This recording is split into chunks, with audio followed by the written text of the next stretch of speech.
தொழிலாளர் தின உழைப்பாளர் தின வாழ்த்துக்கள். இன்றைக்கி நான் ஒரு முக்கியமான விடயம் பேச போகிறேன். என்ன அப்படி பார்த்தோம்னா, எல்லோரும் வந்து உங்களுடைய நெக்ஸ்ட்டு ஜென்ரேஷன் குழந்தைங்களை வந்து ஒரு டாக்டர் ஆகணும், இன்ஜினியர் ஆகணும்னு சொல்லி வளர்க்காதீங்க. ஒரு விருது வாங்கணும், ஒரு பெரிய லெவலுக்கு போகணும்னு சொல்லி வளங்க. உதாரணத்துக்கு பார்த்திங்கன்னா, இப்போ பத்மபூஷன் விருது தலா அஜித் அவர்கள் வாங்கினாங்க. அந்த மாதிரி பார்த்திங்கன்னா பத்மஸ்ரீ, பத்மபூஷன், பத்மவிபூஷன், பாரத ரத்னா இந்த மாதிரி விருது வாங்குற அளவுக்கு வளரணும் அப்படின்னு சொல்லி வளங்க. என்ன வேலை பங்கு? ஒரு பாரத ரத்னா, பத்மபூஷன், பத்மஸ்ரீ. ஏன் அப்படின்னா இந்த துறையில் இந்த விருதுகள்லாம் எப்படி சொல்லுவாங்கன்னா எல்லா துறைக்குமே கொடுப்பாங்க.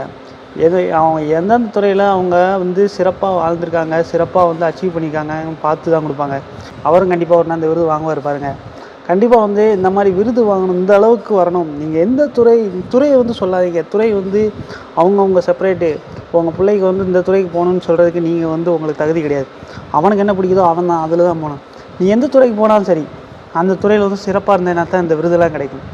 அதனாலேயே சொல்லுங்கள், இந்த மாதிரி விருது வாங்கணும், நீ இந்த மாதிரி விருது வாங்கி வா அப்படின்னு சொல்லி வளங்க. என்ன துறையில் இருந்தாலும் சரி, சாதிக்கிறவங்களுக்கு இந்த விருதெல்லாம் கொடுப்பாங்க. இந்த விருதெல்லாம் வாங்கணும், ஹையஸ்ட்டு உலகத்திலே நம்ம நாட்டிலேயே அதிகபட்ச விருது நீ வாங்கணும் அப்படின்னு சொல்லி வளர்த்து கொடுங்க. ஏன்னா உழைப்பாளர் திட்டத்தில் இல்லை எல்லாத்தையும் சொல்லணும்னு நினச்சேன், சொல்லிட்டேன்.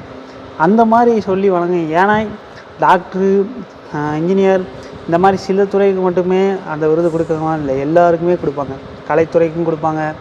எல்லாருக்குமே அந்த விருது யார் யாரெல்லாம் சிறப்பாக இருக்காங்களோ அவங்களுக்கு வந்து அந்த விருது கொடுப்பாங்க.